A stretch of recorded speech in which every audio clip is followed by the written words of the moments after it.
चंद्र जय गौर भक्त वृंद।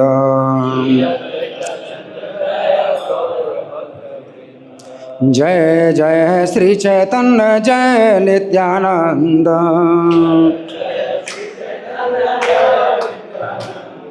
श्री अद्वैत चंद्र जय गौर भक्त वृंद। ग्रंथराज श्री चैतन्य चरितामृत मध्य लीला अध्याय 6। अध्याय का नाम है सार्वभौम भट्टाचार्य की मुक्ति और प्यार संख्या है 137। तो आप लोग मेरे पीछे बोलें, आ गया बोर्ड में। स्वतः प्रमाण वेद सत्य जय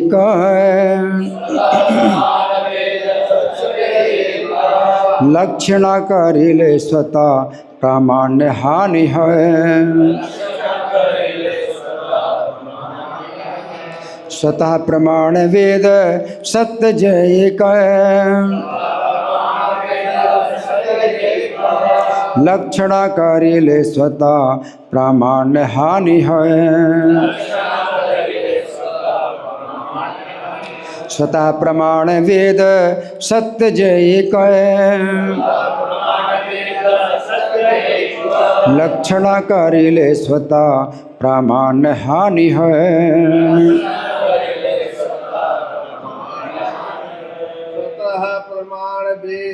सत्य जय का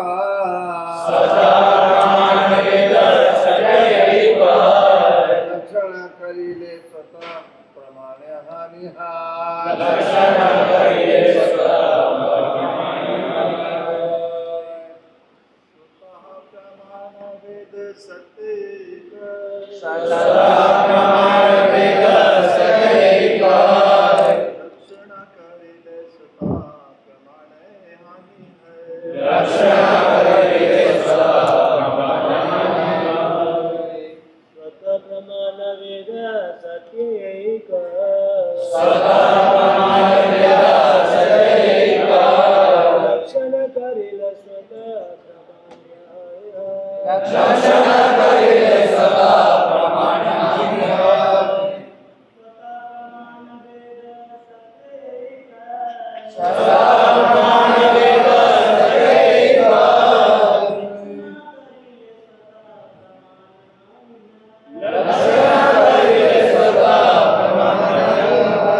वैष्णव देवी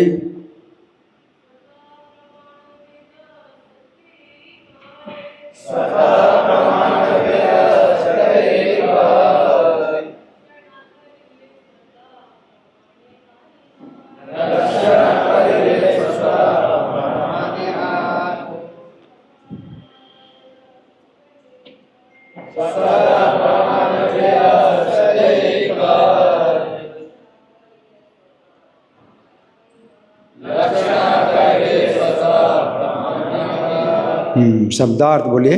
स्वतः प्रमाण, स्वतः प्रमाण वेद वैदिक साहित्य, सत्य सत्य, जयी जो कुछ कहते हैं, लक्षणा मनोकल्पना, करिले करके, स्वतः प्रामाण्य स्वतः प्रमाण की हानि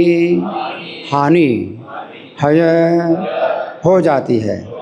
अनुवाद मेरे पीछे बोलिए। वैदिक कथन स्वतः प्रमाण होते हैं। वेदों में वर्णित प्रत्येक कथन को स्वीकार करना चाहिए।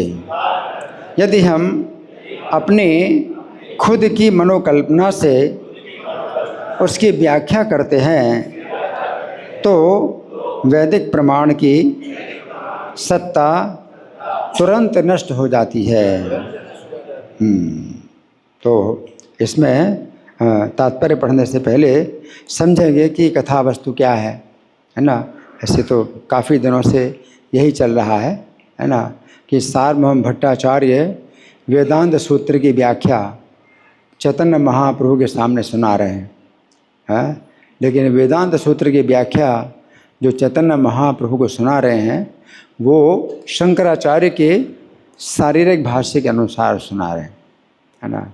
और चैतन्य महाप्रभु 7 दिन तक सुनते रहे और कुछ भी उन्होंने उत्तर नहीं दिया, है ना। तो सार्वभौम भट्टाचार्य ने फिर पूछा, 7 दिनों के बाद पूछा कि आप सुन रहे हैं, है ना, लेकिन आप कुछ पूछ भी नहीं रहे, आप कुछ बता भी नहीं रहे, तो अब आपको कुछ समझ में नहीं आया, तो पूछना भी चाहिए, तो आप पूछ भी नहीं रहे, है ना। तो क्या कारण है, आप कुछ बोल नहीं रहे। तो भगवान चैतन्य बताते हैं कि वेदांत सूत्र जो आप मूल रूप में आप पाठ कर रहे हैं तो वो तो बिल्कुल समझ में आ रहा है स्पष्ट, जैसे सूर्य का प्रकाश होता है तो बिल्कुल साफ दिखाई पड़ता है। सूर्य अगर आप देखते हैं आँखों के सामने तो सूर्य बिल्कुल प्रत्यक्ष दिखाई पड़ता है, लेकिन आपकी जो व्याख्या है वो उसके अर्थ को ढक रही है, जैसे बादल सूर्य को ढक ले। तो बादल, आपकी जो व्याख्या है वो बादल के समान है, क्योंकि वेदांत सूत्र के असली अर्थ को ढक रही है ना। तो वास्तव में शंकराचार्य ने जो मायावाद का जो प्रचलन किया है तो वो इसी प्रकार से है ना। मायावादम असच्छास्त्रम प्रच्छन्नम बौद्धम उच्यते मया विहिता देवी करो ब्राह्मण मूर्तिना। तो शंकराचार्य जी ने जो है स्वयं जो शिव जी हैं तो पार्वती से कहते हैं, पार्वती से कहते हैं कि हे देवी, मायावादम असच्छास्त्रम, जो मायावाद है ये गलत सिद्धांत है, प्रच्छन्नम बौद्धम उच्यते, ये बौद्ध सिद्धांत ही जो है एक प्रकार से प्रच्छन्न है, प्रच्छन्न के मतलब ढका हुआ है। तो प्रच्छन्नम बौद्धम उच्यते मया विहिता देवी कलो ब्राह्मण मूर्तिना। तो मैंने ही जो है ब्राह्मण के रूप में कलयुग में ये जो है क्या है प्रचलित किया। तो शिव जी जो है स्वयं पार्वती से ऐसा कहते हैं। हाँ, तो शंकराचार्य ने जो मायावाद की स्थापना की थी वो जो बौद्ध मत शून्यवाद का खंडन करने के लिए की थी। तो बौद्ध मत में शून्यवाद है कि इस जीवन के बाद कुछ भी नहीं होता, शून्य है। बौद्ध मत का ये मतलब है अगला जीवन भी नहीं होता, इस जीवन के बाद सब कुछ शून्य है ना। तो परम सत्य को शून्य वो जो है बताते हैं, है ना। कोई ईश्वर नहीं है और ना कोई जीवात्मा होता है, ये जो है इस जीवन के बाद जो है ना कोई जीवात्मा की सत्ता है ना ईश्वर की सत्ता है, बिल्कुल शून्य है ना। और शंकराचार्य ने जो है जो अद्वैतवाद की स्थापना की तो उसमें एक जीरो से एक कर दिया है। तो वेदों के द्वारा उन्होंने वेदों का बहिष्कार किया कि वेदों को हम नहीं स्वीकार करते। तो शंकराचार्य जी ने जो है वेदों की स्थापना की, वेदों की प्रामाणिकता की स्थापना की, है ना। और बौद्ध मत का जो है उन्होंने खंडन किया। शून्य से जो है एक बिंदु पर आ गए, एक का मतलब अस्तित्व है कि एक जो है पर ब्रह्म है या ब्रह्म जो भी कहें, तो एकम ब्रह्म है, एको ब्रह्म द्वितीयो नास्ति, एक ब्रह्म है दूसरा नहीं है। तो उन्होंने इस मत की स्थापना की। तो वो बौद्ध मत से जो है थोड़ा सा आगे कर दिया, है ना। तो बौद्ध मत को जो है निकालने के लिए, भारत से बाहर निकालने के लिए शंकराचार्य ने जो है ये अद्वैत मत की स्थापना की, है ना। लेकिन वो है क्या, बौद्ध मत से जो है थोड़ा सा आगे जीरो से कर दिया एक, है ना। तो शिव जी स्वयं कहते हैं।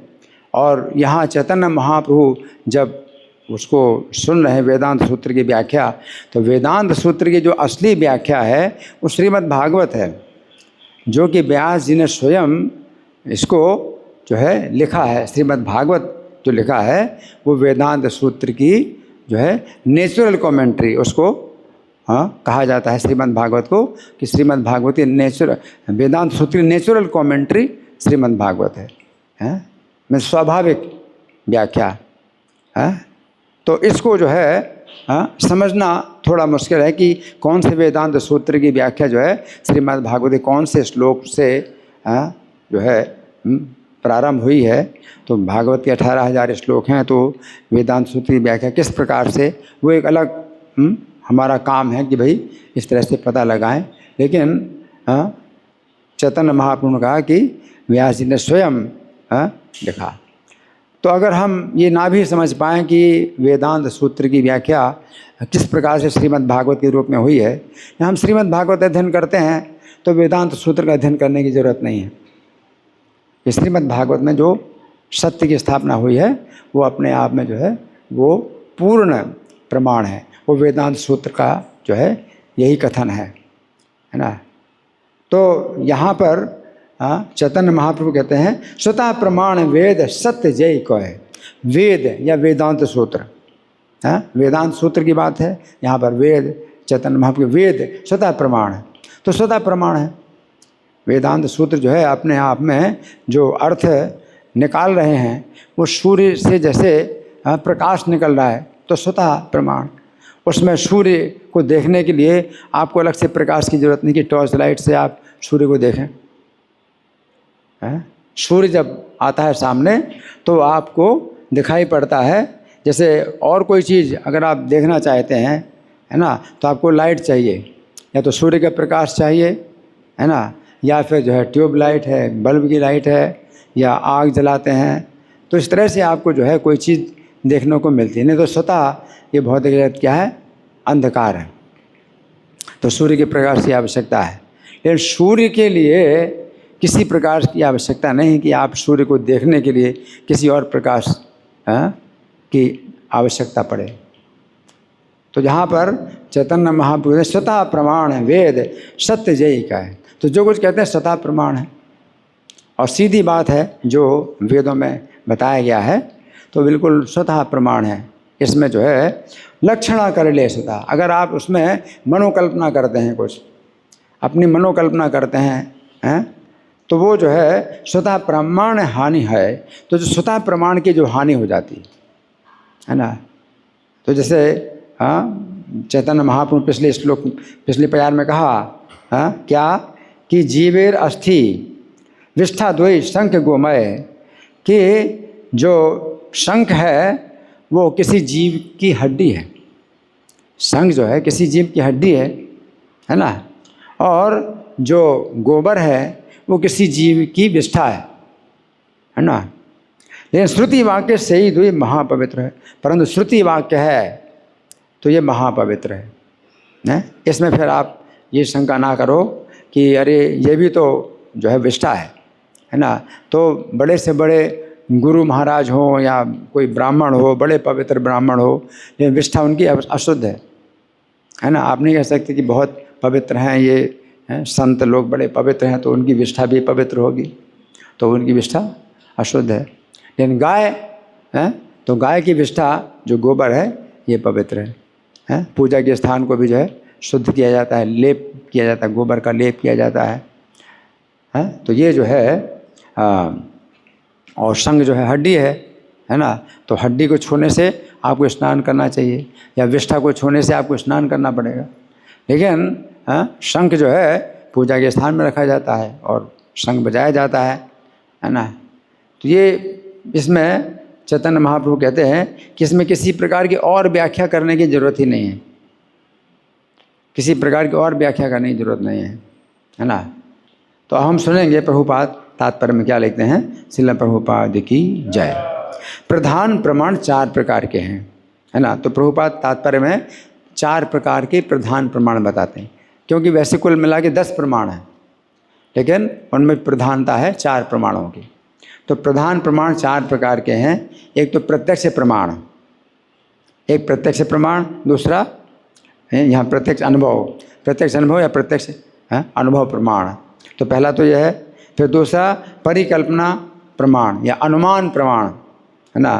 फिर तीसरा ऐतिहासिक संदर्भ प्रमाण, और चौथा है वेद प्रमाण, है ना। तो वेद प्रमाण ही सबसे जो है श्रेष्ठ प्रमाण है, सबसे श्रेष्ठ प्रमाण वेद है।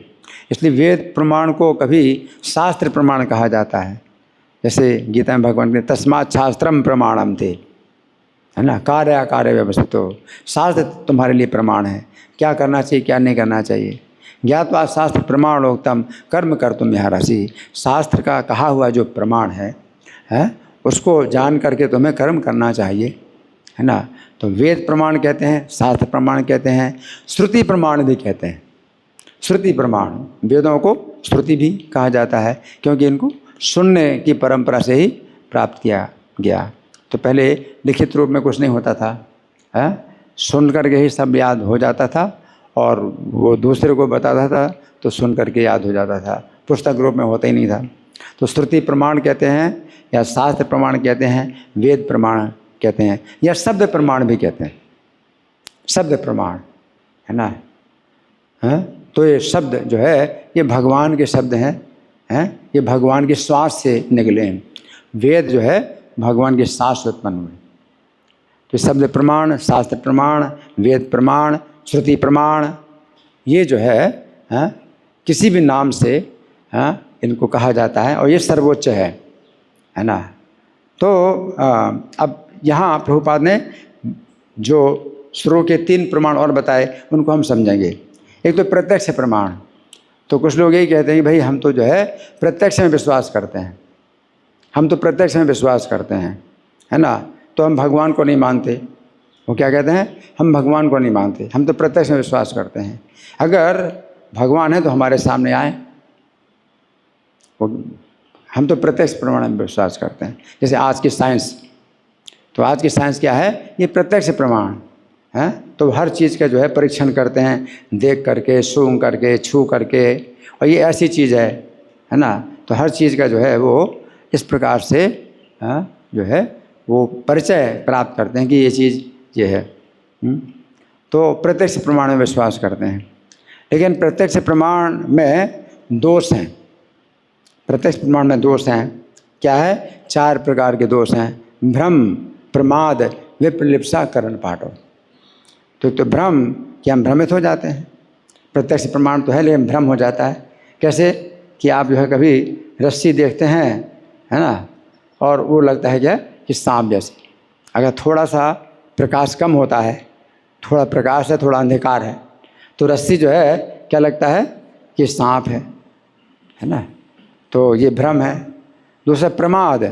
प्रमाद का मतलब है गलतियां करते हैं, है ना। तो हमसे गलतियां हो जाती हैं, है ना।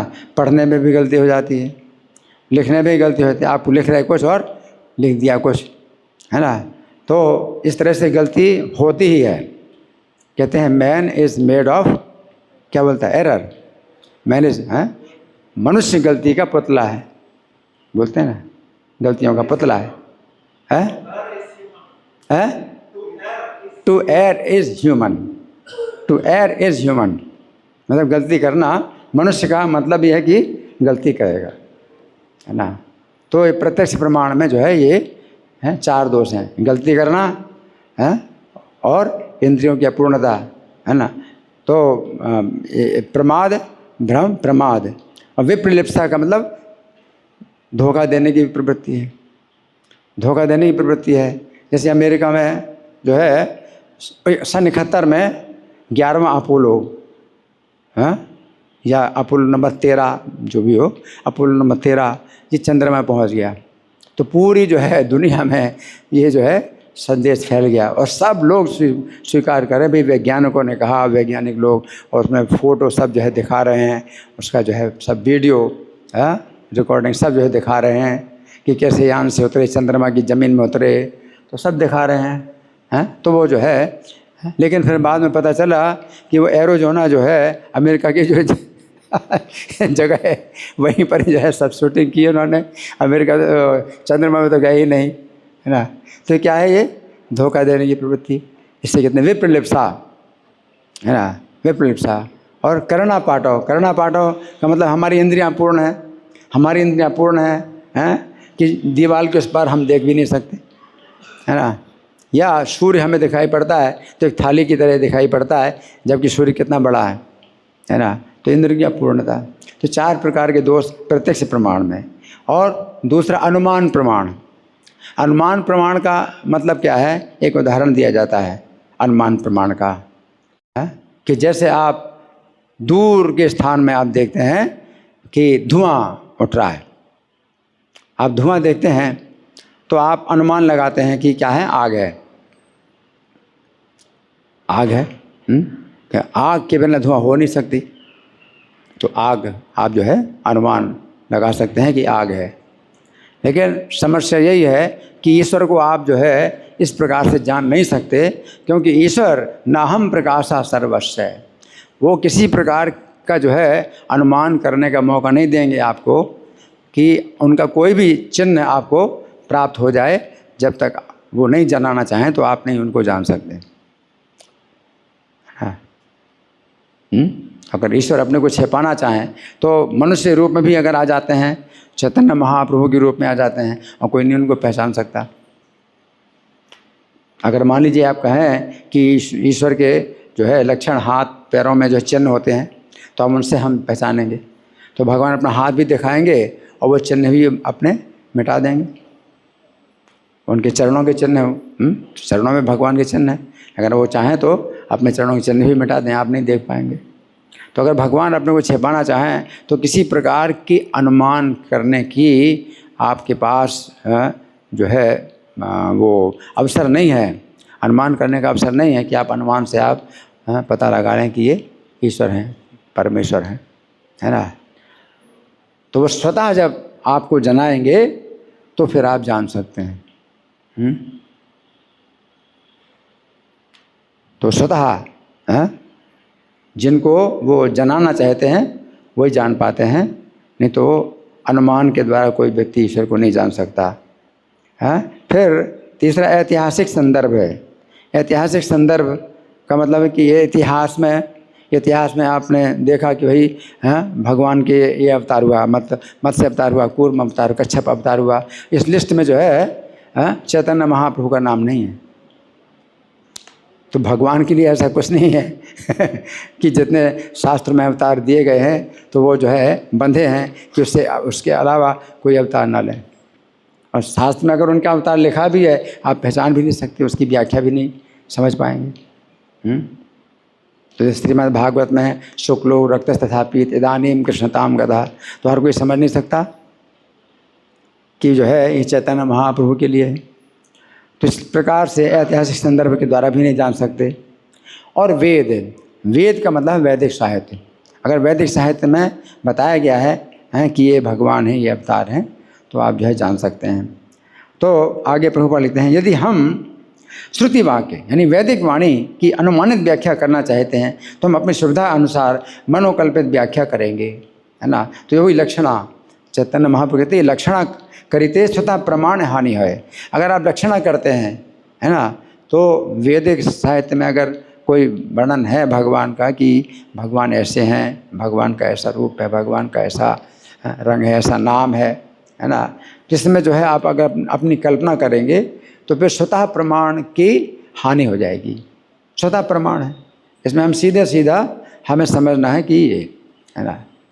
तो ये जो है प्रभुपाद ने स्वयं इसका उदाहरण दिया पिछले तात्पर्य में से किसी में प्रभुपाद ने उदाहरण दिया है।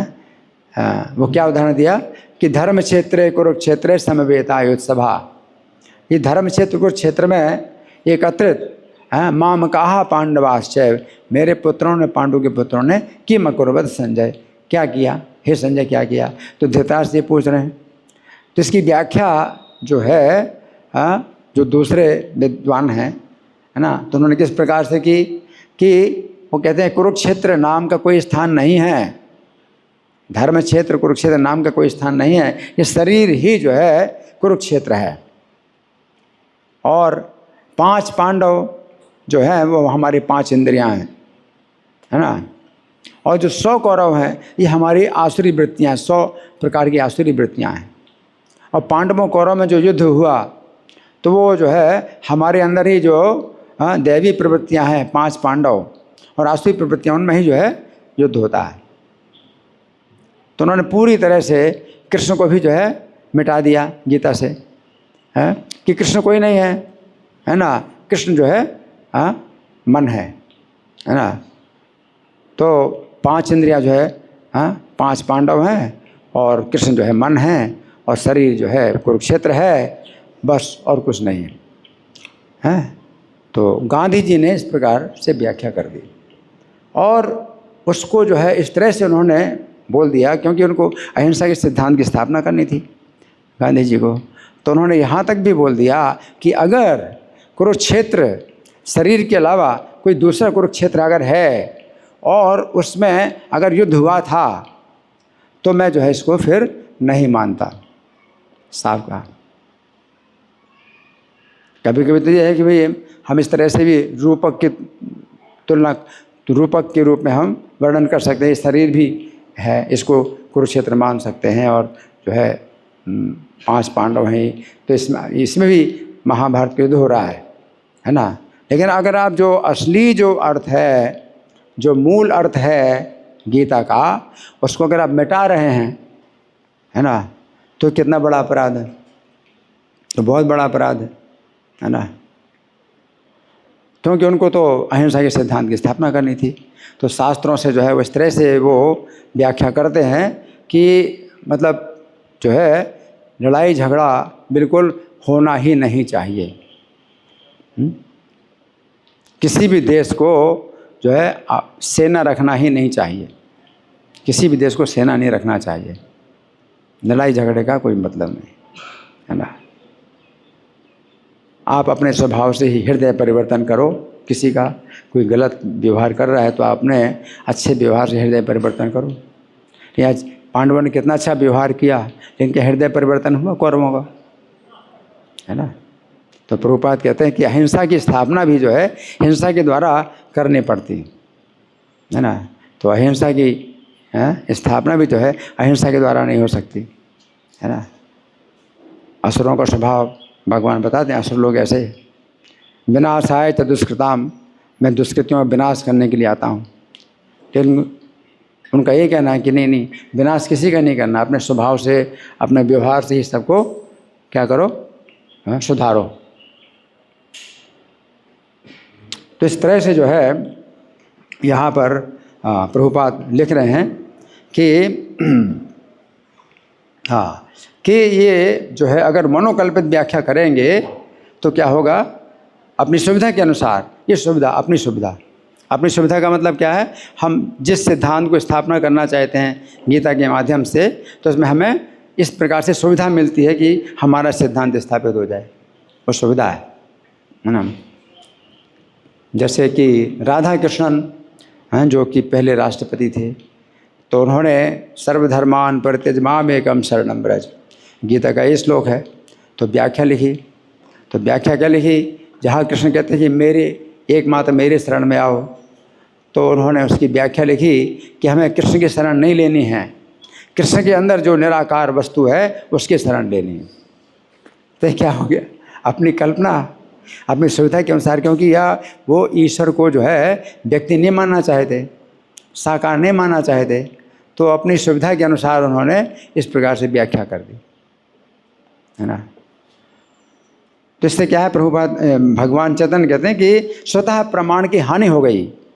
स्वतः प्रमाण है, हैं। कृष्ण कहते हैं मेरे शरण में आओ, तो अर्जुन के सामने जो खड़े हैं, अर्जुन के रथ में हैं, अर्जुन का रथ चला रहे हैं, उनकी हमें शरण लेनी, सीधी बात है ना। और कुरुक्षेत्र धर्म क्षेत्र, कुरुक्षेत्र में जो है ये युद्ध हुआ, हाँ। और ये जो है इतिहास में बहुत बड़ी घटना है और ऐतिहासिक घटना भी है। स्थान भी बताया गया है, कुरुक्षेत्र का स्थान है वो जहाँ पर युद्ध हुआ था, है ना। तो लक्षणा करीले स्वतः प्रामाण्य हानि हुए, यहाँ पर बताया कि अगर आप इस प्रकार की मनोकल्पना करते हैं तो क्या होगा, स्वतः प्रमाण की हानि होती है। तो आप क्या करते हैं, शास्त्र का खंडन कर रहे हैं, है ना। वैदिक प्रमाणों अथवा शास्त्रों का खंडन करना, तो चौथा अपराध ये होता है। इस तरह से आगे प्रभुपाद लिखते हैं, सर्वप्रथम ऐसी व्याख्या को प्रस्ताव या अनुमान के रूप में प्रस्तुत किया जाता है ना। तो यही है कि लोग जो है ऐसी व्याख्या को अपना प्रस्ताव, कि भाई मेरा ये प्रस्ताव है, कि इसका अर्थ ये है। अब सीधा सीधा अर्थ निकल रहा है कि कृष्ण कहते हैं कि मेरे शरण में आओ, है ना। तो हम प्रस्ताव देते हैं कि भाई हमारा प्रस्ताव है कि इसका ये अर्थ है ना। तो इससे प्रभुपाद क्या लिखते हैं कि प्रस्ताव या अनुमान के रूप में प्रस्तुत किया जाता है, ये वास्तविक रूप में सत्य नहीं होती, उसका तो स्वतः प्रमाण होना नष्ट हो जाता है। तो स्वतः प्रमाण है, उसमें आपको जो है कोई बदलने की ज़रूरत नहीं है ना। इसलिए भगवान कहते हैं न गीता के महात्म्य में भगवान कहते हैं या इदम परमम गुह्यम मद भक्तेषु विधास्यति, कि इस परम रहस्य को जो मेरे भक्तों को बताएगा, भक्तिमयी पराम कृत्वा मामे वैसत्य संशया, तो मेरी परा भक्ति प्राप्त करके मेरे पास आएगा, इसमें कोई संदेह नहीं। तो मेरे भक्तों को बताएगा, तो मेरे भक्तों को बताएगा, तो भगवान के जो भक्त हैं वो इस प्रकार की व्याख्या पसंद करते हैं। तो हमें कोई ज़रूरत नहीं है कि अब भक्तों को खुश करने के लिए हम जो है गीता के संदेश को बदलें, कि अभक्त लोग जो है खुश नहीं होंगे, क्योंकि वे कृष्ण से नफरत करते हैं, कृष्ण से द्वेष करते हैं। तो हम सोचते हैं भाई ये लोग तो कृष्ण को मानते नहीं हैं, तो इनको हम समझाने के लिए गीता की व्याख्या इस तरह से बदल दें। तो भगवान कहते मेरे भक्तों को बताओ, आपको बदलने की जरूरत नहीं कुछ। तो क्या होगा, पराभक्ति आपको प्राप्त होगी और कृष्ण के पास आप निकट जाएंगे, कृष्ण के निकट जाएंगे, इसमें कोई संदेह नहीं। अगर आप बदलते नहीं, है ना, अगर आप बदलते हैं तो आपका ही फिर बहुत बड़ा दोष है। इसलिए फिर प्रमाण, स्वतः प्रमाण का ये भी मतलब है कि प्रभुपाद चाहे चैतन्य चरितामृत हो, चाहे भगवत गीता, चाहे श्रीमद् भागवत, मूल श्लोक जो है उन्होंने छापे किताब में, मूल श्लोक छापे, स्वतः प्रमाण। ये शास्त्र हैं तो उसमें हमें कुछ बदलना नहीं है, स्वतः प्रमाण है। मूल श्लोक छापे, फिर उनका शब्दार्थ भी छापा, अनुवाद छापा, फिर तात्पर्य छापा। तो पहले मैकमिलन कंपनी ने गीता छापी थी प्रभुपाद की, तो उसमें श्लोक जो है नहीं डाले, श्लोक ना डाले और शब्दार्थ नहीं डाला, सीधे अनुवाद और तात्पर्य करके प्रभुपाद की गीता छाप दी। उससे क्या होगा कि पेज कम होंगे, लेकिन प्रभुपाद ने बिल्कुल पसंद नहीं किया, प्रभुपाद ने बिल्कुल पसंद नहीं किया।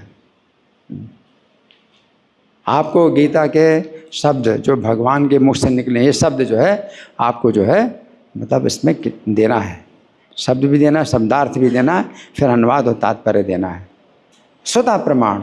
क्योंकि हम जो है जो कुछ बोल रहे हैं उसके आधार पर ही बोल रहे हैं, तो शास्त्र स्वतः प्रमाण है।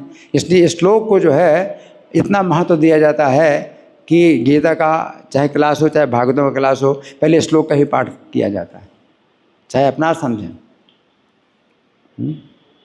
तो पहले श्लोक का पाठ किया जाता है, भागवतम का क्लास हो चाहे गीता का क्लास हो, श्लोक का पाठ किया जाता है, बाद में समझाया जाता है। क्यों? क्योंकि वो जो है इतना पवित्र है कि आपके मुख से निकलता है वो शब्द तो आपका मुंह पवित्र होता है, आपके कानों में वो शब्द जाता है तो आपके कान पवित्र होते हैं, क्योंकि भगवान के मुख से निकला है भगवत गीता, या श्रीमद् भागवत सुखदेव गोस्वामी के मुख से निकला है, इतना पवित्र है। इसलिए प्रभुपाद जो है शास्त्र के आधार पर ही जो है उन्होंने ये कृष्ण भावना आंदोलन चलाया। और कोई व्यक्ति जो है इसमें अपनी जो है अगर व्याख्या करता है ना, तो प्रभुपाद जो है उसको पसंद नहीं करते। अगर कृष्ण की लीलाओं में किसी भक्त ने बोल दिया कि कृष्ण फुटबॉल खेलते थे, तो कृष्ण फुटबॉल खेलते थे, तो प्रभुपाद ने कहा कि ये आपने कैसे बताया या कैसे लिखा? तो उन्होंने कहा कृष्ण हर तरह के खेल खेलते थे, तो फुटबॉल भी खेलते होंगे, तो हमने लिख दिया फुटबॉल खेलते। तो प्रभुपाद ने कहा कि नहीं, हम सीमित हैं, जितना लिखा है हम उतना ही हम सुनेंगे, बताएंगे, अपनी तरफ से कुछ बोलने की जरूरत नहीं है ना। और कृष्ण के बारे में कई तरह की काल्पनिक कथाएं चलती रहती हैं और लोग सुनते हैं, सुनाते हैं, बड़ा आनंद आता है काल्पनिक कथाएं। लेकिन प्रभुपाद बिल्कुल स्वीकार नहीं करते। कहा अगर कुछ बता रहे हो तो किसी शास्त्र में, किस ग्रंथ में है, आप उसका उदाहरण दो, है ना। तो शास्त्र प्रमाण है, तस्मात् शास्त्रम प्रमाणते, है ना। तो यहाँ पर प्रभुपाद लिख रहे हैं आगे, श्रील मध्वाचार्य ने दृश्यते तु वेदांत सूत्र 216 सूत्र की टीका करते हुए भविष्य पुराण का निम्नलिखित उद्धरण दिया है। तो ये दृश्यते तु ये वेदांत सूत्र है।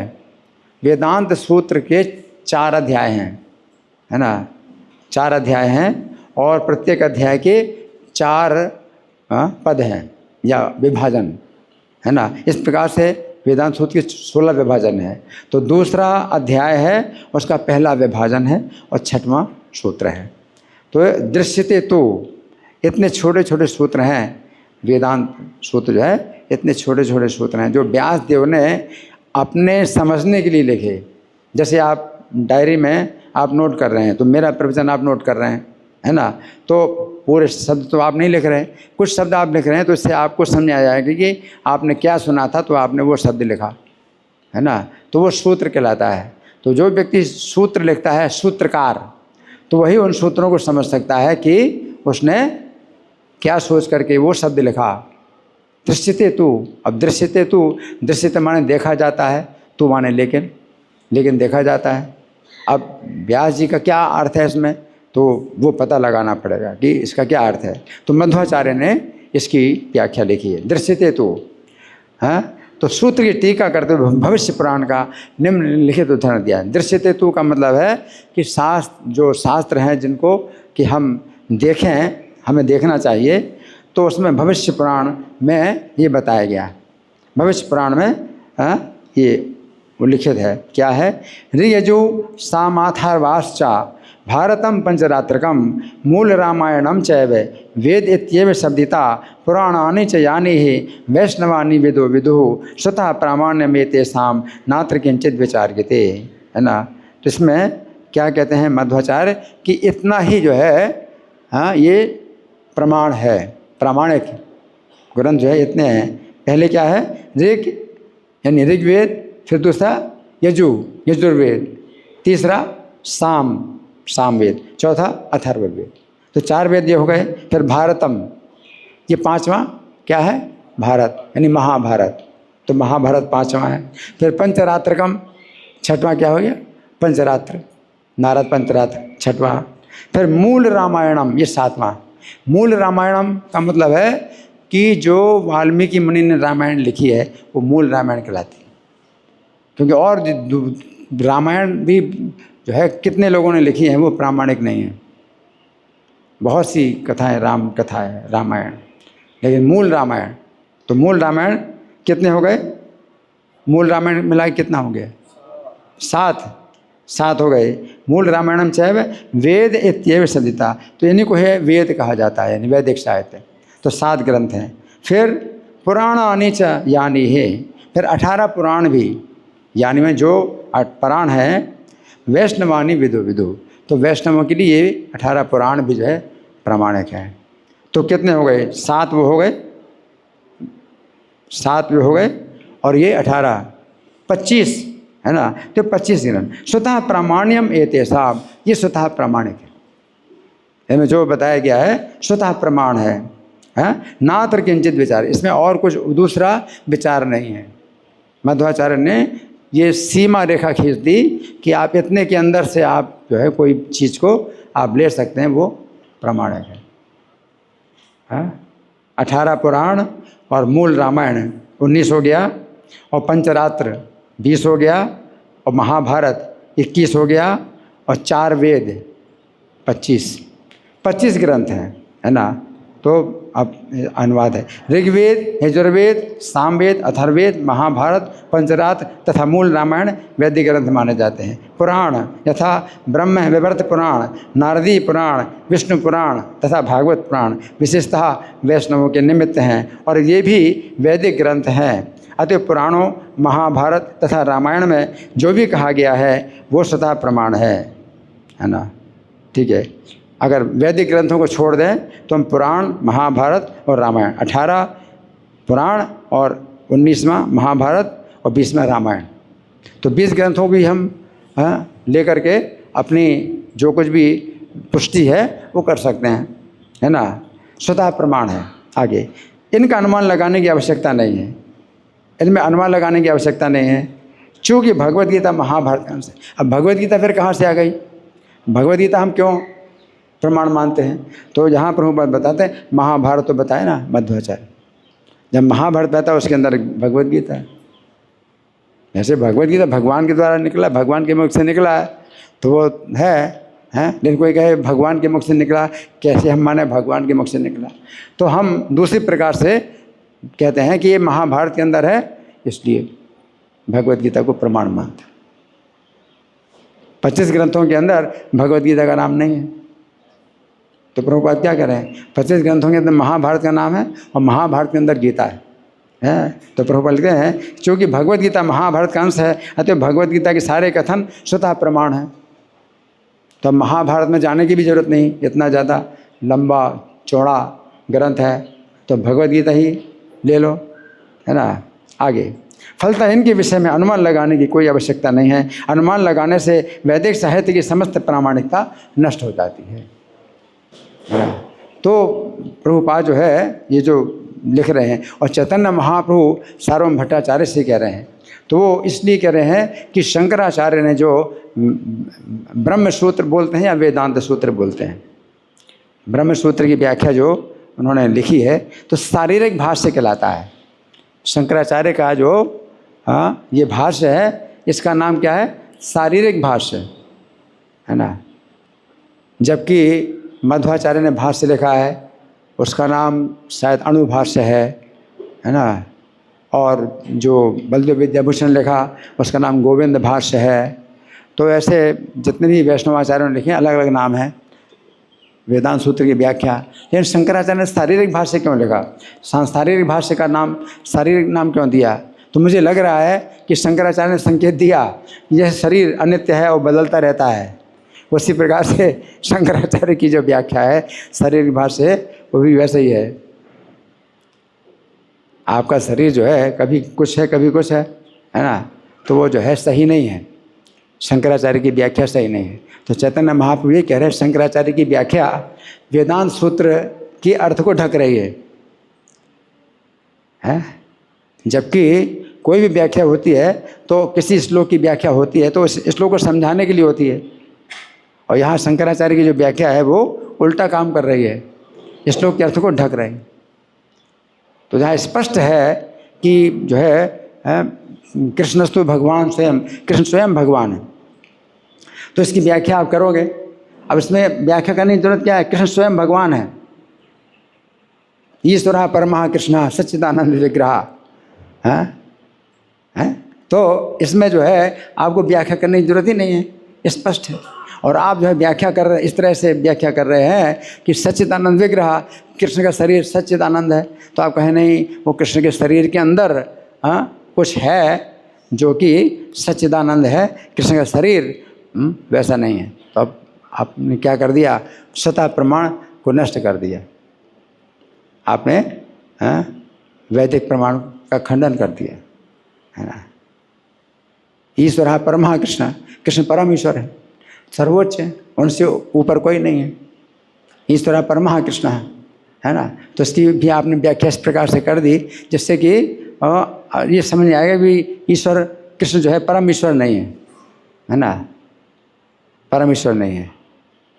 तो इस तरह से आप अगर कल्पना से अपनी जो है व्याख्या से जो है कोई अर्थ करते हैं और वो अर्थ आपका विचार ही है, ये आपका इरादा ही है कि उस अर्थ को जो है आपको ढकना है और अपने सिद्धांत को जो इसमें घुसेड़ना है। तो गीता की कितने जो है जो विद्वानों ने व्याख्या की है तो अपने सिद्धांत को घुसेड़ दिया और उसमें से भगवान को निकाल दिया है। तो अहिंसा का सिद्धांत उन्होंने घुसेड़ दिया गीता में, है ना, और कृष्ण को निकाल दिया, गीता से बाहर कर दिया, अर्जुन को गीता से बाहर कर दिया, कुरुक्षेत्र को भी मिटा दिया, अर्जुन को मिटा दिया, कृष्ण को मिटा दिया, कुरुक्षेत्र को मिटा दिया अपने सिद्धांत की पुष्टि करने के लिए, और कहे ये गीता, तो गीता के नाम पर जो है वो चल रहा है उनका सिद्धांत। कोई जैसे बहुत जो है बड़ी कंपनी होती है ना, तो कंपनी में जो है आप अपना नकली माल जो है आप जो है बनाते हैं, उसमें कंपनी का नाम लिख देते हैं, तो उस कंपनी के नाम से आपका नकली माल जो है चल रहा है। तो गीता जो है बहुत बड़ी कंपनी है, तो गीता के नाम पर जो है ये गीता में ऐसा कहा है, हम अपना सिद्धांत जो है हम चला रहे हैं, है ना। तो इस तरह से जो है ये नष्ट करते हैं, प्रमाण को नष्ट करते हैं, है ना। तो यहाँ चैतन्य महाप्रभु सार्वभौम भट्टाचार्य को ये बात बता रहे हैं, और सार्वभौम भट्टाचार्य बड़े भाग्यशाली हैं कि चैतन्य महाप्रभु स्वयं उनको ये उपदेश दे रहे हैं, जबकि वो सन्यासियों को जो है हमेशा हाँ, ये वेदांत सूत्र की व्याख्या सुनाते हैं और चैतन्य महाप्रभु के प्रति उनकी सेवा की भावना है कि ये जो है अभी 24 साल की अवस्था में संन्यास ले लिया है और बहुत सुंदर हैं और जवान भी हैं, तो इनके संन्यास की रक्षा कैसे होगी। तो सेवा की भावना से चैतन्य महाप्रभु के संन्यास की रक्षा की भावना से वेदांत सूत्र की व्याख्या सुना रहे हैं और चैतन्य महाप्रभु उनकी इस भावना का आदर करते हैं, उनकी इस भावना का आदर करते हैं, उनकी सेवा की भावना का आदर करते हैं। भगवान इतने जो है गुणग्राही हैं, भावग्राही जनार्दन। सार्वभौम भट्टाचार्य के भाव को ग्रहण कर रहे हैं। ये गलत, चैतन्य महाप्रभु के संन्यास की रक्षा करने की कोई आवश्यकता ही नहीं, लेकिन वो सोच रहे हैं चैतन्य महाप्रभु के संन्यास की रक्षा कैसे होगी, बड़ी चिंता कर रहे हैं। तो भगवान उनकी भावना का आदर करते हैं कि हाँ, तुम्हारी भावना भावग्राही जनार्दन, भावग्राही। और इस कारण से चैतन्य महाप्रभु अब उनको जो है शिक्षा दे रहे हैं और वेदांत सूत्र की सही व्याख्या बता रहे हैं। शंकराचार्य की व्याख्या का खंडन करते हुए वेदांत सूत्र का असली अर्थ है, जो कि सूर्य के समान बिल्कुल तेज वो जो है प्रकट कर रहे हैं। जैसे बादलों के द्वारा सूर्य को आपने ढक दिया, तो जो है कोई व्यक्ति बादलों को हटा करके आपको देखा है कि ये देखो ये सूर्य है। आपने तो बादल के द्वारा ढक दिया था सूर्य को, है ना। तो आप देखो असली सूर्य देखो प्रकाश है। तो भगवान चैतन्य जो है वह उनकी रक्षा कर रहे हैं। सार्वभौम भट्टाचार्य उनकी रक्षा कर रहे थे, चैतन्य महाप्रभु की संन्यास की रक्षा कर रहे थे।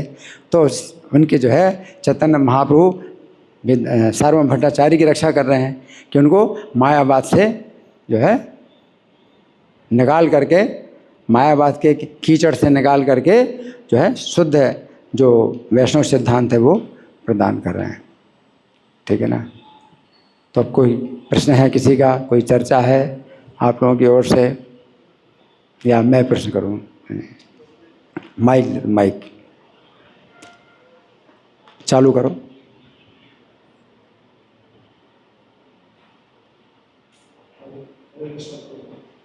मध्वाचार्य जी है वो भविष्य पुराण से ही जो है इस शास्त्रों का प्रमाण बता रहे हैं, सभी प्रमाण।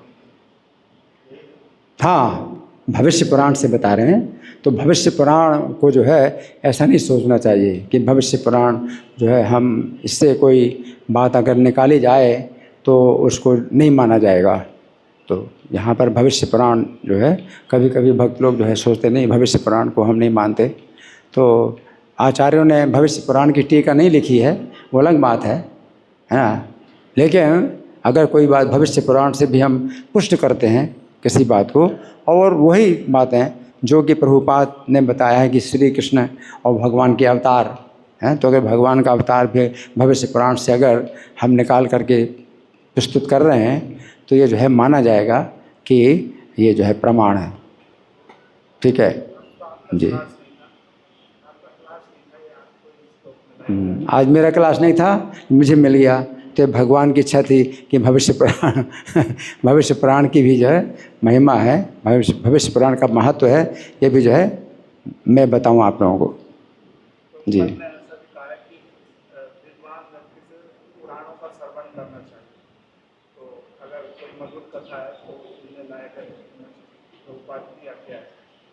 हाँ, आपका प्रश्न।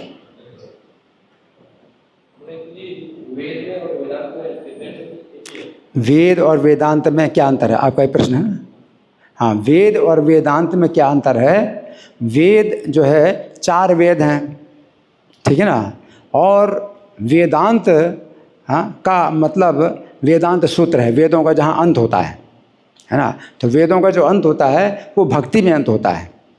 वेदों में भगवान की जो भक्ति है वो छिपी है ना। वेदेषु दुर्लभम अदुर्लभम आत्मभक्तो। तो वेदों में भगवान की जो भक्ति है, भगवान का जो गुणगान है, ये छिपा हुआ है ना। लेकिन दुर्लभ है, आप उसको प्राप्त नहीं कर सकते। लेकिन अदुर्लभम आत्मभक्तो, लेकिन भक्तों के द्वारा आप वो भगवान का गुणगान आप प्राप्त कर सकते हैं। तो वेद भी भगवान का गुणगान करते हैं, लेकिन वो जो है आपको मिलेगा नहीं वेदों में है। जैसे कि फल जो है वो पेड़ से जो निकला और पेड़ में पका, और उसमें जो रस होता है आपको पेड़ में नहीं मिलता, लेकिन रस फल में जो आया है वो पेड़ से ही आया है। उसी प्रकार से जो भगवान की भक्ति है, श्रीमद् भागवत है, ये भक्ति रस का जो फल है ये वेद रूपी वृक्ष से ही निकला, लेकिन वो वेदों में जो है वो भक्ति नहीं मिलती जो कि श्रीमद् भागवत में भक्ति का रस मिलता है।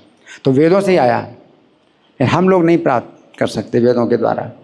हमारी इतनी क्षमता नहीं है कि वेदों के द्वारा हम वो भक्ति प्राप्त कर पाएँ। जैसे आप पका हुआ फल है तो पेड़ से निकला है, आप पके हुए फल को खाते हैं तो आपको रस मिलेगा, लेकिन उसके शाखाओं में, पत्तों में आपको रस नहीं मिल सकता। तो आपकी इतनी क्षमता नहीं है कि पेड़ से आप वो रस प्राप्त कर सकें, है ना। तो इसी प्रकार से जो है, जो वेद हैं ये भगवान का ही वर्णन करते हैं, वेदों में भी भगवान का ही गुणगान है, लेकिन हम नहीं प्राप्त कर पाएंगे। तो श्रीमद् भागवत इसलिए वेदों का पका हुआ फल है ना, ये व्यास जी ने हमें निकाल करके दिया। ठीक है जी।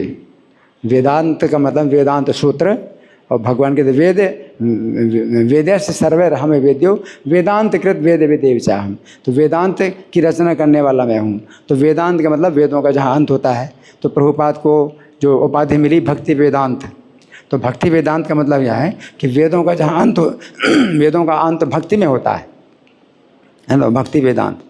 तो बहुत से लोग वेदांती कहलाते हैं, तो वो जो है वेदांती कहलाते हैं कि वेदांत सूत्र के आधार पर वे अपना प्रचार करते हैं, लेकिन उसमें भक्ति उनकी होती नहीं है। तो प्रभुपाद को जो उपाधि मिली भक्ति वेदांत, तो उपाधि से ही पता चलता है कि एक ऐसा व्यक्ति जो कि वेदों के अंत में जो है जो भक्ति है, निष्कर्ष है, तो वो जानता हो, तो भक्ति वेदांत। ठीक है। वेद का मतलब होता है ज्ञान, तो ज्ञान का जहाँ अंत हो गया उसको वेदांत हो गया। हाँ, तो ज्ञान का जहाँ अंत होता है वहाँ भक्ति है, मतलब परिपक्व ज्ञान। ठीक है, धन्यवाद। ग्रंथराज श्रीमद् चैतन्य चरितामृत की जय, श्रीला प्रभुपाद की जय। हरे कृष्णा।